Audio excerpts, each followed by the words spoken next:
अब ये फाइट और फ्लाइट रिस्पॉन्स जो होता है, जो बार बार हमें फियर के स्टेट में लेके जाता है कि हमें जैसे भागना है, फेस नहीं करना है उन चीज़ों को, तो ये रिस्पॉन्स आता है हमारे रेप्टिलियन कॉम्प्लेक्स से। रेप्टिलियन ब्रेन इसे बोल दो या लिजर्ड ब्रेन इसे बोल दो। ये जैसे हमारे डीएनए में एनकोड किया गया है, तो बार बार हम रेप्टिलियन ब्रेन से काम करने लग जाते हैं, फाइट और फ्लाइट के मोड में आ जाते हैं।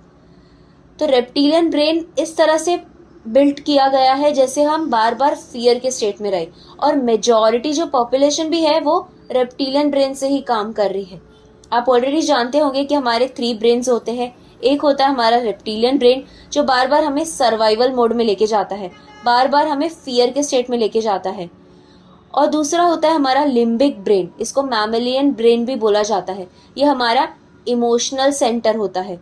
तो जिसका ये मैमेलियन ब्रेन एक्टिव रहता है, उसमें इमोशंस होते हैं, एम्पैथी होती है, वो दूसरों के फीलिंग्स को फील कर सकते हैं। तो जब हम रेप्टिलियन सोल्स की बात करें, रेप्टिलियन सोल्स के अंदर रेप्टिलियन ब्रेन तो होता है, बट इनके अंदर ये लिम्बिक ब्रेन नहीं होता है, मैमेलियन ब्रेन एब्सेंट रहता है। इसलिए ये लोगों के इमोशंस नहीं फील कर सकते हैं, ये लोगों के साथ एम्पैथी नहीं कर पाते हैं, इनको दूसरों की तकलीफ, दूसरों के इमोशंस नहीं फील होते हैं। तो जो भी हमारे इमोशंस है, मेमोरी है, ये हमारे मैमेलियन ब्रेन में, लिम्बिक ब्रेन के हिस्से में होती है। और जो तीसरा हिस्सा है ब्रेन का जिसको हमें एक्टिव करना है, वो है कॉर्टेक्स, जिसको नियोकॉर्टेक्स रीजन भी हम बोल सकते हैं।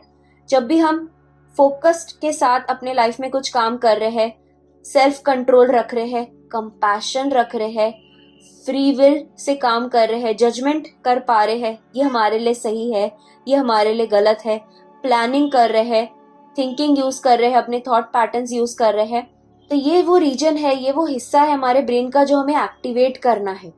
जब हम अपने जंक डीएनए को एक्टिवेट करते हैं तो हम अपने नियोकॉर्टेक्स ब्रेन के रीजन को एक्टिवेट करते जाते हैं और इमोशंस से डील करना हम सीखते हैं, क्योंकि मेजॉरिटी जो पॉपुलेशन है वो रेप्टिलियन ब्रेन से ही काम कर रही है।